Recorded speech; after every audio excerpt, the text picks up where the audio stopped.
Christian parenting.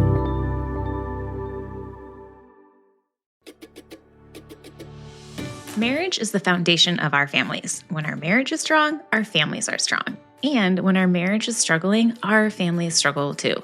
And we all know that we should prioritize our marriages, but in the busyness of life and parenting, it is so easy to just push it aside and say, we're going to focus on that later. But if you're feeling the nudge to invest in your marriage, our newest digital guide, Marriage Simplified, is the resource for you. Also, if you struggle with difficult conversations about divorce, blending families, in-laws, or single parenting, we cover those topics head on too. So inside this guide, you're going to find our best podcasts, videos, and articles on all things marriage.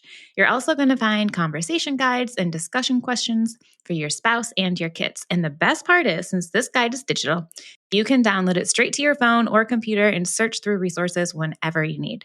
Marriage is far from simple, and no guide can truly simplify it, but we are so glad that you are taking the time to pore over these resources and strengthen the relationship and family that God has blessed you with. You can go to cpgive.org to download your copy for just $5. That's the best of the best resources from top Christian parenting contributors for just $5. Again, that's cpgive.org.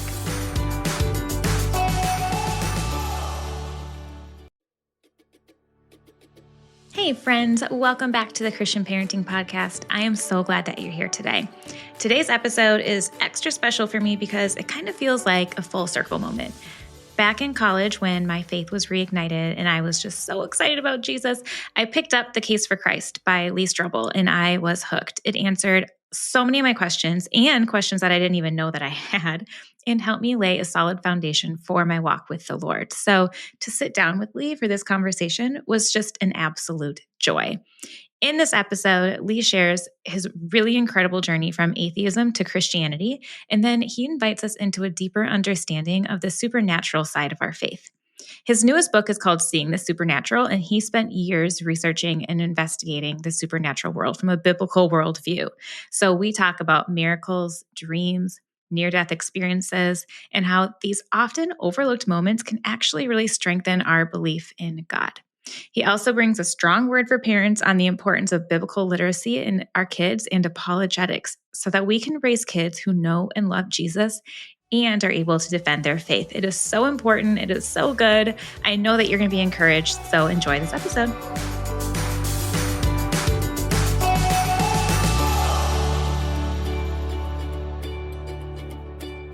Lee, welcome to the Christian Parenting Podcast. Thank you. It's so great to be with you. I just love your podcast. I love the emphasis on Christian parenting. Of course, I've experienced what it's like to be an atheist parent as well as a Christian parent, and it's a night and day difference. And I appreciate you building into Christian parents the way you should do. Well, thank you so much. I feel like we could have two conversations now, one about that and one about the supernatural.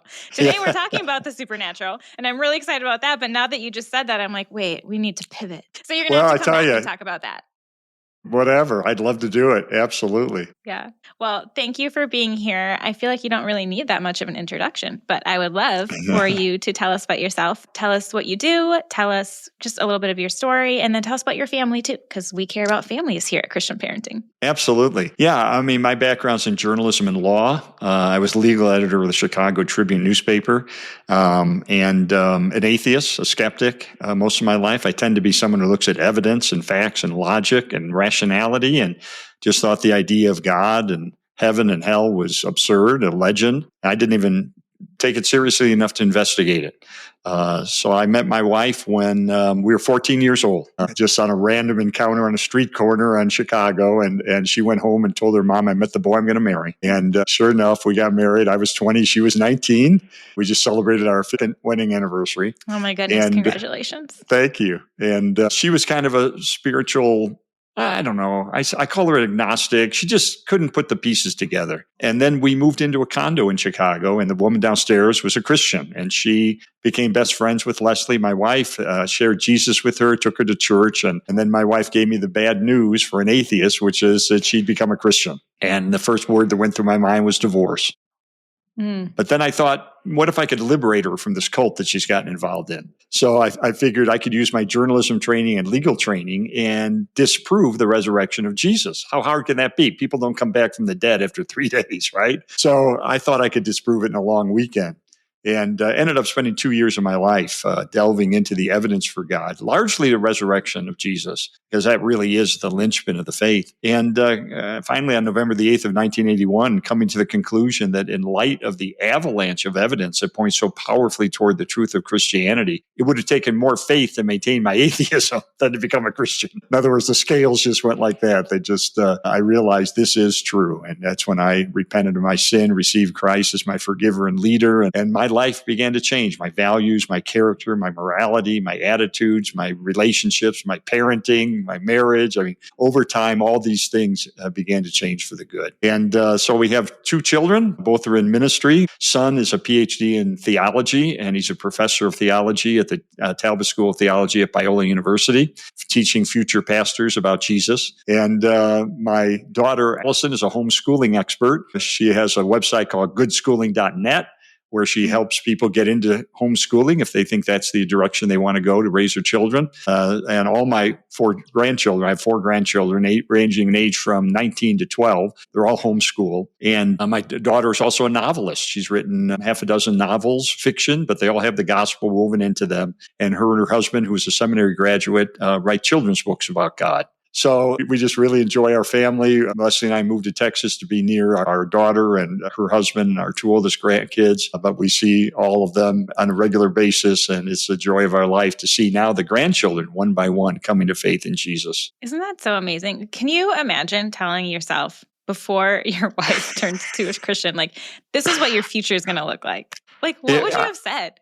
There's no way I could have conceived it. I mean, I was successful in my career. I was writing books. I was doing television, radio. I was, at the largest newspaper between the 2 coasts. And God just said, give it all up. And I took a 60% pay cut, went to work at a church. And never thought I'd write again. I thought this was going to be my ministry. I'm going to become a pastor. And ultimately began writing. And now I've written more than 40 books on Jesus and the evidence historically and from science for the existence of God and the truth of Christianity. I never could have foreseen it. And yet, I think what would have happened if I had said no to those promptings of God when he was saying, I want you to leave behind all you've prepared for, all the training in journalism and law, leave that behind. I want you to take a different path. If I had said no, all that I would have missed. You guys taken me on so many adventures. I mean, I've just had so many great adventures where I've got to share Jesus with, the likes of Evel Knievel and Kareem Abdul-Jabbar and the #1 atheist in the world, Anthony Flew. And I've just had these great adventures of sharing my faith all around the world. And it's been the greatest joy of my life. That's so amazing. I just love that. Only God can do that. Yeah, and turn it into an adventure. Yeah. It's so fun. And it's so cool to see how the generational impact that your decision has had in not just your kids, but your grandkids too. Like, what a gift. I love that. But today, and God is also really faithful because now you just as of late, you're a 2 times New York Times bestselling author with your newest book. And that's what we're going to talk about today is seeing the supernatural. And I think it's just a really interesting topic because it's something that we don't really talk about a lot. Like maybe people mention angels, but like in a completely theologically inaccurate way most of the time. Right. But the supernatural is real. And we do talk about it in culture too, just maybe not from a Christian perspective, but you share that 8 in 10 Americans believe in something spiritual beyond the physical world. Almost 50% report having sensed something from the spiritual realm. 69% believe in God, angels, and heaven, but only 58% believe in heaven or believe in hell and the devil. Because that's way more uncomfortable. So most Americans believe in some type of supernatural element of life. It's just a matter of what people believe. And so I would love to start with, as a former atheist, what made you decide I'm going to investigate the supernatural realm now and then write about it? Well, you touched on something I think is so true, and which is that we don't talk about this as much as you would think we would. I've been a Christian now since 1981. I can't remember ever hearing one sermon on the topic of angels. I just don't recall hearing that. And I think what's happened in our culture is so many Christians want to be accepted by other people. And so they want to be accepted by their neighbors. And they say, yeah, of course I'm a Christian. I believe in Jesus. But I'm just like you. I'm a normal person. I'm not weird. I don't believe in any of that odd stuff. And so we don't talk about angels and demons and the supernatural realm. And I think it impoverishes us because this is a very enriching area to explore, especially the topic of angels. I mean, I learned things that I didn't know as I did my research, because my approach to this book and other books is that I'm not the world's leading expert on some of this stuff. I find the world's leading experts and I sit them down and I interview them and ask them the tough questions I had when I was a skeptic and see if they can give me good answers. So I learned a lot about the supernatural realm. And my hope is, as you mentioned, 8 out of 10 Americans believe there's something beyond what we can see and touch. I'm hoping that becomes a bridge where Christians will read the book, their faith will be deepened and they'll be encouraged, but then I hope they give it away to a spiritually confused neighbor or friend or family member. And that the curiosity that they have in the supernatural would lead them to read the book and that they might come to faith because the gospel is clearly in the book. And I'm an evangelist at heart. I want to see people's lives and eternities change. So that's my hope. Yeah. Well, I think it's so interesting because there are so many people that I talk to on a regular basis who are like, we're spiritual. Like we're the same. Like you and me, we have the same beliefs because we're spiritual. And it's like, right. Well, no, we're right. different. That's a different belief. Right. So there's so much there because people are talking about it. It's just maybe the church isn't, because it is a little confusing. So we'll get to more of that in a minute. But I would love for you to share just some of the stories that you have encountered, that you experienced while researching the supernatural, because you talk about a lot. You talk about dreams and deathbed experiences, and you touch on heaven and hell, like you get into the theology of that, angels. So tell us some of the stories that just really touched your heart or encouraged your faith. Yeah. One area I investigate is documented miracles. I'm not looking for stuff that I hear on the internet. I want documented stuff. So I'm going to peer-reviewed medical journals and looking for case studies that have been researched by medical researchers and so forth. And for 2 reasons. Number one, if miracles are happening today, it points toward not only a supernatural realm, but God himself intervening supernaturally in our world. But secondly, it gives us confidence in the Gospels. Because when I was an atheist, if I would open up the Gospels and I would read, oh, Jesus did miracles, it's like, you can't do miracles. That violates the laws of nature. Miracles are impossible. So I would shut the book and think that this was legendary.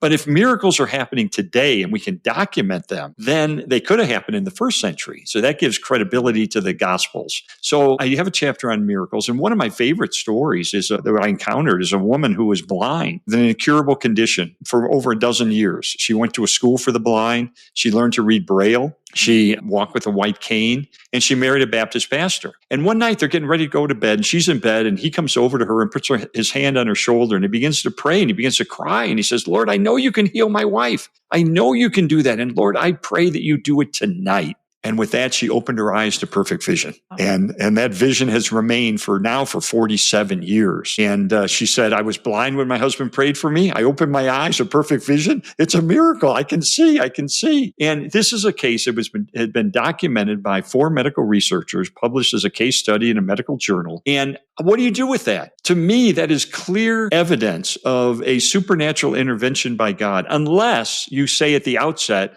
I'm ruling out the possibility of the supernatural. That's the only way I think you can get around that not being a supernatural healing. So I look at stuff like that, like miracles, which to me are absolutely fascinating. I look at stuff like supernatural dreams that are happening in the Middle East. This is a fascinating phenomenon. In the Bible, we see supernatural dreams in both the Old Testament and the New Testament. There are about 200 references in the Bible to dreams and visions. And so it's a biblical concept. But what we're seeing is that we have more Muslims becoming Christians in the last couple of decades than we have in the 1400 years since Muhammad. And a quarter to a third of them have had a supernatural dream about Jesus Christ. That is wild. It's absolutely wild. And it's happening all over the Middle East. And here's what I like about it as a researcher, as a skeptic. What does not happen is that Muslims are going to sleep, having a dream about Jesus, and waking up as a Christian. That's not what's happening. There's always external corroboration of the dream. So here's a typical dream. A woman named Noor, a mother of 8 in Cairo. She has a Jesus dream. Jesus appears. It's the most vivid dream she's ever had. And she's mesmerized by Jesus, the love and the grace. She didn't feel any shame for the first time in her life. And she's walking with Jesus along a lakeshore. And she says, Jesus, she's just enthralled by him. And she says, Jesus, why do you appear to me? I'm just a poor mother of 8. And Jesus said, my friend will tell you why tomorrow. And she said, who's your friend? And Jesus gestures to a man who was walking with them along the lakeshore. Well, she hadn't noticed him because she was so mesmerized by Jesus. And so she sees this, and Jesus says, my friend will tell you. She wakes up from her dream. The next day, she goes to the crowded marketplace in Cairo, and she meets the man from her dream. She sees him. She walks up to him. You're the one. He said, what are you talking about? You're the guy. Same glasses, same face, same clothes. You're the one. And he said, do you have a dream about Jesus? Yes. Well, turned out he was an underground church planter. Wow. He didn't want to go to the crowded marketplace in Cairo on Friday afternoon. It's so chaotic, but he felt like God had an assignment for him. So he went that day. He encounters Noor. He pulls, and here's the key. He pulls her aside. He opens the Bible and he shares the gospel with her. That's how these are taking place. So there's external corroboration of these dreams. There's another instance where there was a man, we'll call him Omar. He grew up in a refugee camp. He hated Jewish people. His goal in life was to kill as many Jewish people as he could. So he's a young man now, and he, in his late teens, and he says, I'm going to join Hamas, this terrorist organization. So he's going to a meeting to enroll and join Hamas. And he's walking down the street, and all of a sudden he's confronted by a vision of this man in white who he recognizes intuitively as being Jesus. And this man in white says, Omar, this is not the plan I have for your life. I want you to turn around. I want you to go home. This is not how I want you to live your life. So he's shocked by this, and he goes home. And later that day, there's a Christian family who is moving into the same apartment building right across the hallway from him. So he goes over and he says, I just had this vision with Jesus. He told me to go home, and he tells him the whole story. He says, what does this mean? And the Christian opens the Bible, shares the gospel with him. Omar not only becomes a Christian, but today he's an underground church planter in the Middle East. So amazing. This is so common in the Middle East that in the Cairo newspaper, often you'll see an ad, and the ad just says, call this number and we'll tell you about the man in white you met in your dream last night. And people call up. Why do you think it's so common? Because you hear about dreams and things like that here in America, but not that often. Yes. And if it's that common that it's in the newspaper or like on billboards, I think also, like, right. Why do you think that is? I think it's because in many Middle Eastern countries, it's not only culturally dangerous to consider Christianity. In other words, a typical devout Muslim has no incentive to have a dream about Jesus who might lead him into apostasy and maybe a death sentence in a strict Muslim culture. So in that culture, and in some Muslim countries, it's actually illegal to share Jesus, to share the gospel. Right. And it's as if God is saying, you think that's going to stop me? I love these people. I love them with all my son died for them. So I'll just go directly with these dreams and lead them to someone who's going to explain the gospel to them. And I think it's God's way of kind of winking at us and saying, you know what? Watch this. I'll show you that you can't shut me out. You can't exclude my gospel from the people I love. I'll show you what I'm going to do. And I think that's just his way of spreading his gospel in a unique way around a very challenging area of the world. Yeah. Have you ever struggled to connect scripture to the real issues that you're facing today? Well, you can discover what the Bible means for your own life with the NIV Application Bible from Zondervan. This Bible features thousands of study notes drawn from the best-selling NIV Application Commentary series. So throughout the Bible, original meaning notes help you explore the meaning of the biblical text, while application notes help you relate the Bible's teachings to your everyday life. There's also book introductions that provide perspective and application for every book of the Bible, along with character profiles, questions to spur your own growth, and articles that explore the different aspects of God's character. Together, these tools will help you learn what the Bible means and discover what it means for your life today. Find out more at nivapplicationbible.com. That's nivapplicationbible.com.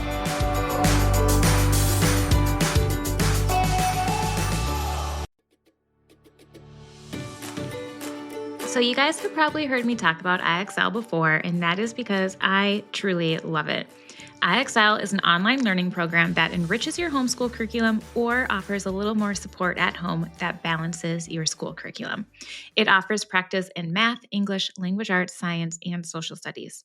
It adapts to each child, meeting them exactly where they are. So I have one kid who gets a little bored in math class and he wants more of a challenge. So I've used IXL to give him a little more work at home and really push him in his favorite subject.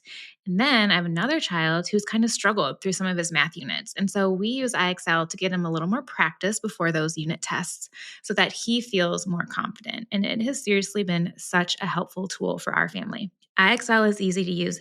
Everything is organized by grade, subject, topic, and subtopic, making it really simple to find activities for the exact skills that your kids are covering. IXL also offers instant feedback and explanations of new topics as kids use the program. So it's really helpful if you're using it to get a little extra support and practice in a particular subject. Like my family, you can make an impact on your child's learning and get IXL now. And Christian Parenting Podcast listeners can get an exclusive 20% off IXL memberships when they sign up today at IXL.com/today. Again, you can visit IXL.com/today to get the most effective learning program out there at the very best price.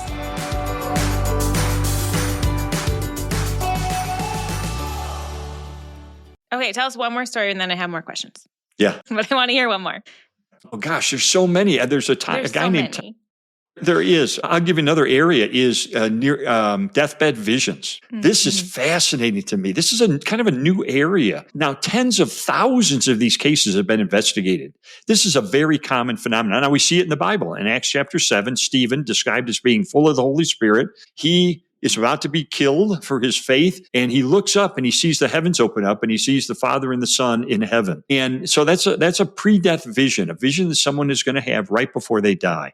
Well, these are incredibly common. I just had dinner in Oklahoma City with 7 people, and 3 of them had family stories about deathbed visions in their families. There's a huge hospice facility in New York State, and researchers went to them where all these people are dying and said, look, if you have a vivid vision, unlike anything you've ever had, would you please tell us? Because a lot of people are embarrassed by it because they think, oh, you're going to think I have dementia or whatever. So they don't say anything. No, we would like to know. Well, guess what? 88% of them had a pre-death vision.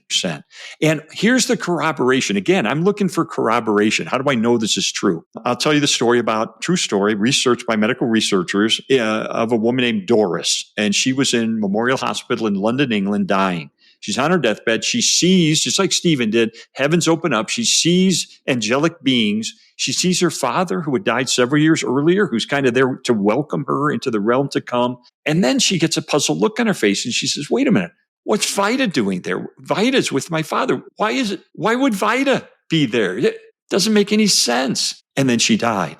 Well, Vida was her sister, and her sister had died couple of weeks earlier, but nobody had told Doris because she was so ill. They didn't want the shock to kill her. So they withheld that news from Doris. And yet, not knowing that Vida had died, she saw her in heaven in the realm to come. That to me is corroboration that something's going on here. And we see it in children. In Luke 16, verse 22, Jesus is telling the story about a rich man and a beggar who both died. And the rich man goes to torment, but the beggar goes to a place of bliss. And in verse 22, Luke 16, 22, Jesus says, angels carried Lazarus to this place of bliss. And one of the most common phenomena that we see are people on their deathbed will see angels coming for them.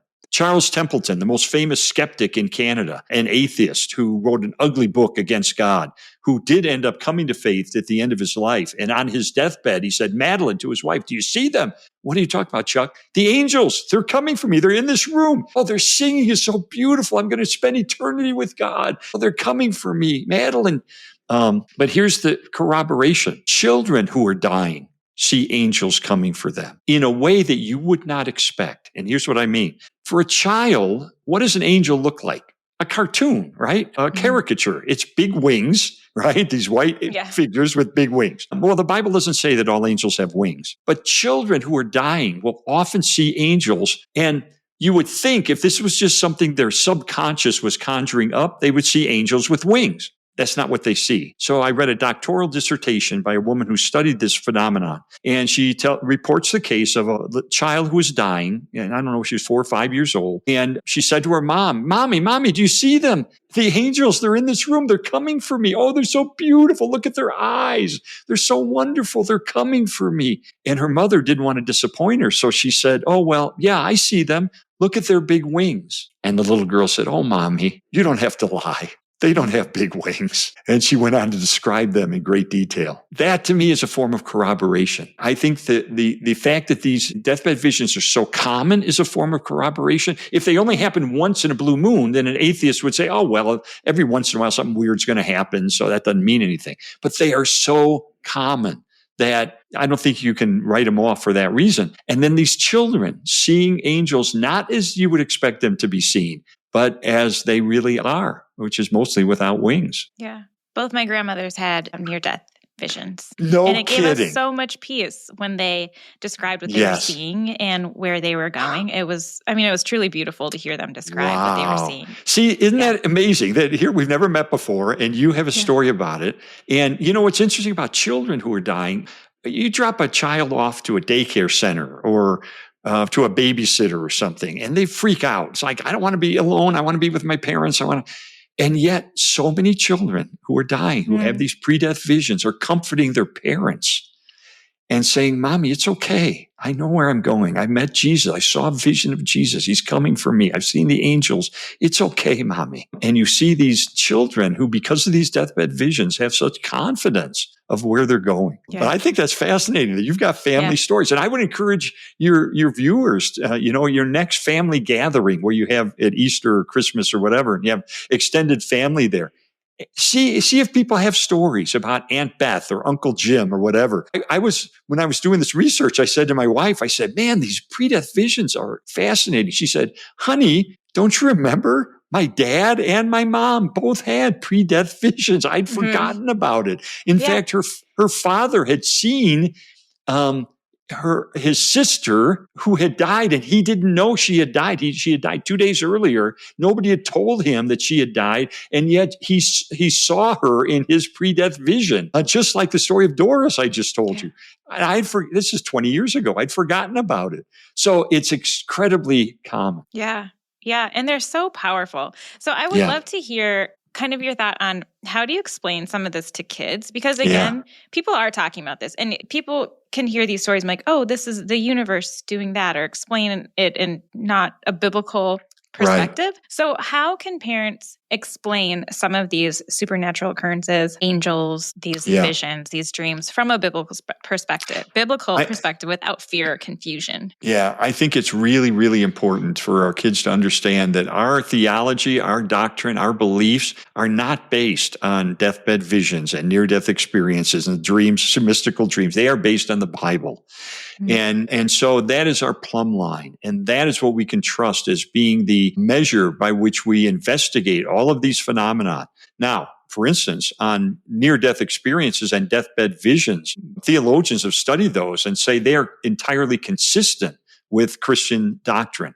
But I don't base my doctrine on deathbed visions or near-death experiences. I base them on Scripture. And that's why it's important to help children understand that we can trust what the Bible tells us about the world beyond. One of the projects I'm working on right now with my daughter, who has degrees in education and is a homeschooler and degrees in education that she's taught in secular and Christian schools, we're developing a curriculum on apologetics for children that starts in kindergarten and goes all the way through 12th grade to help even the youngest kids understand that we have a defensible faith. We have a faith that is rooted in reality. And so we're going to train kids starting at the earliest ages on how they can trust what the Bible tells us. And that's where we need to point our kids so that their beliefs are coming from Scripture and not from stories that they read or hear on the playground. Yeah. Because while those stories are amazing and they can be affirming and give people encouragement, and mostly someone who's solid in their faith to be like, wow, look what God can do. You hear those stories, you're like, only God.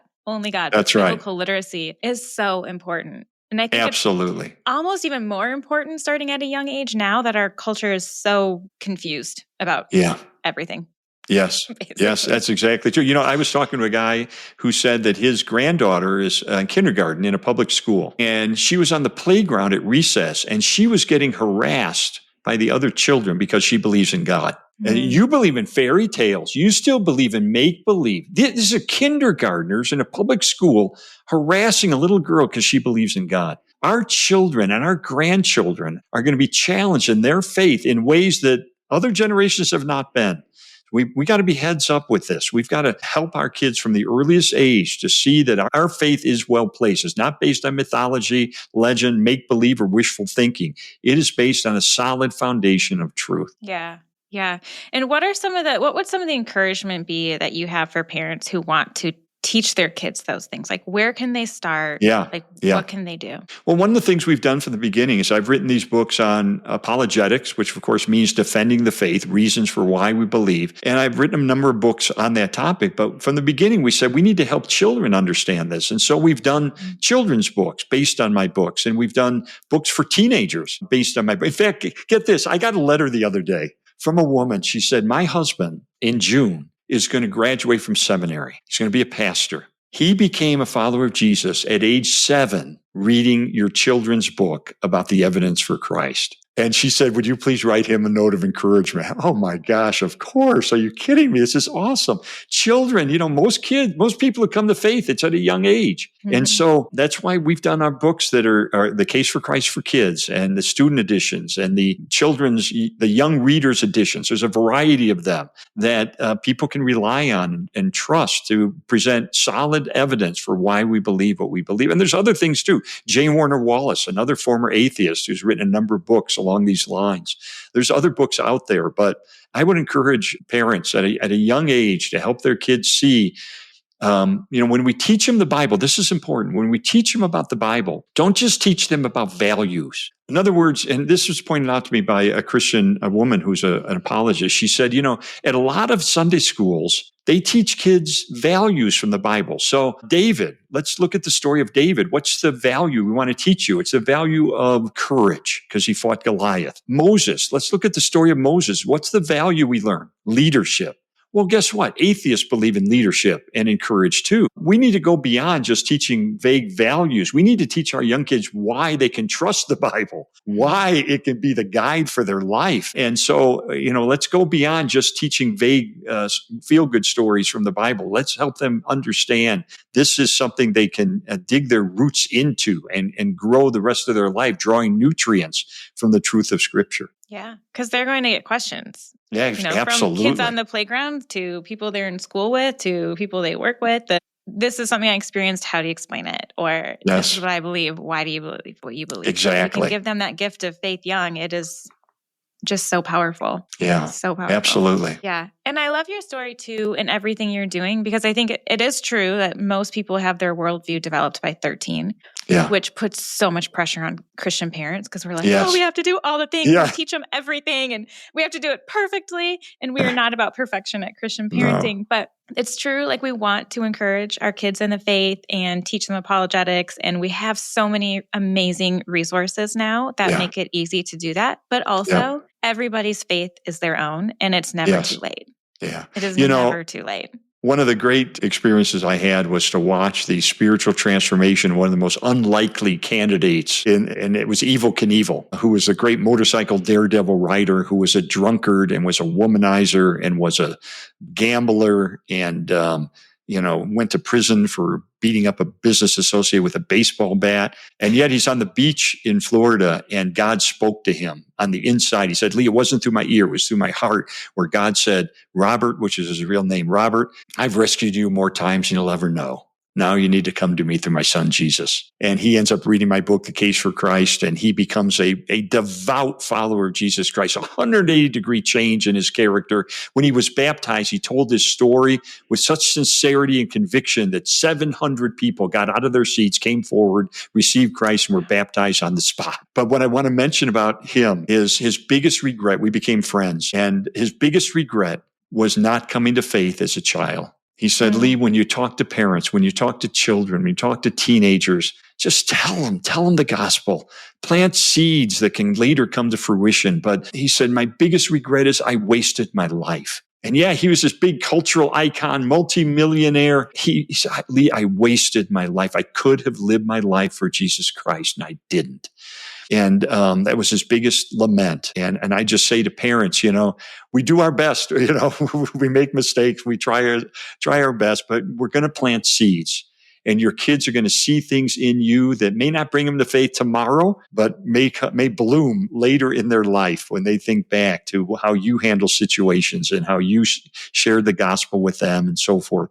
Doesn't mean they're going to come to faith at age 10 or 12 or 13, but it may plant a seed and they're going to see that come to fruition later. But I just think of Evel Knievel telling me over and over again, lamenting a wasted life. And so that has given me passion for young people and to say, let's reach them when they're young. And that doesn't mean because they're naive or stupid. No, it means their hearts are open. The Bible talks about in Romans how we tend to suppress the evidence for God as we get older. And the Greek imagery for that suppression is like a pedal. So when we see the evidence for God, it's like we pushed on a pedal and we suppress that. But children are more open and they've not been tainted so much by the sins of our culture. And we can plant the seeds that may come to fruition right then, or it may take many, many years for that to happen. But the best thing we can do is follow Christ closely as we can and be salt and light in a way that is winsome and attractive to our children. Yeah. Amen. You have so many amazing stories. I feel like we could just go for on and on and on and on, but we're running out of time. So can you tell us where we can connect with you so that people can read more of these stories and just get more of your resources? Yeah. I'm real active on Twitter or X or whatever they call it these days. And I'm on there 3 or 4 times a day. I like it because it's like my old newspaper days, like a headline. And so follow me and I'll follow you back. And I've made so many friends on X. I'll have to tell you stories about that. I actually had a miracle happen as a result of that. But, so that's one way to connect with me. My website is leestrobel.com, and my books are available anywhere that books are available, and as well as the children's books and books for teenagers called the student editions of my other books. So I hope those resources are helpful. We've also done a lot of videos and training courses on how to share your faith and things like that. Yeah. And I'll make sure all that stuff, all the resources you've mentioned are links that parents can easily find it, because I do think we really need quality resources and you're providing that. So thank you. Well, thank you. Thank you. Yeah. Thank you so much for being here. I love it. Let's do it again sometime. Yes, I would love it. Now that I'm a grandfather, when you're a grandfather and you begin to build into your grandchildren, you see a whole new perspective on parenting. Yeah, no, seriously, I would love to have you back. So you can That'd definitely be great. count on it. Well, God bless you and all your listeners. Thank you.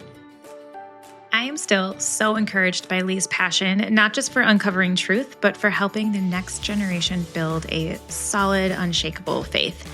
There is a lot to reflect on in this episode as parents, and I really want to encourage you to share some of those miracle stories with your kids. They will be excited to hear them. And if you have ever felt unsure about how to talk to your kids about faith, the unseen realm, or even big questions about God, I hope that this episode gave you some confidence and some inspiration. So keep planting those seeds, keep leaning into Scripture, and create space for real conversation with your kids.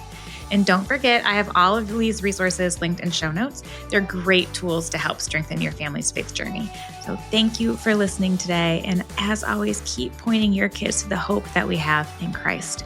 May the Lord bless you and keep you. May He fill your home with peace, your heart with wisdom, and your parenting with grace. Keep pointing your kids to Jesus. You are doing holy work.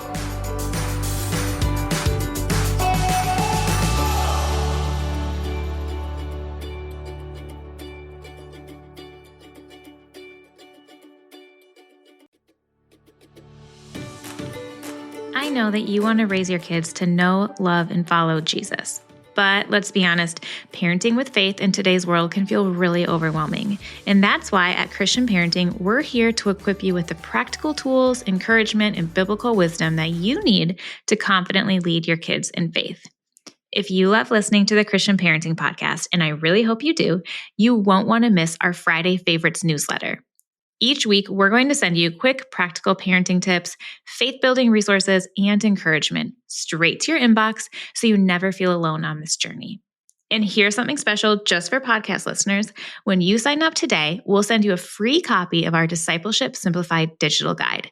It is packed with easy-to-use resources, conversation starters, and scripts to help you confidently answer your kids' tough faith questions. So don't miss out. Subscribe now at cppodcast.org to get the Friday Favorites newsletter and your free Discipleship Simplified guide. That's cppodcast.org, or just click the link in the show notes.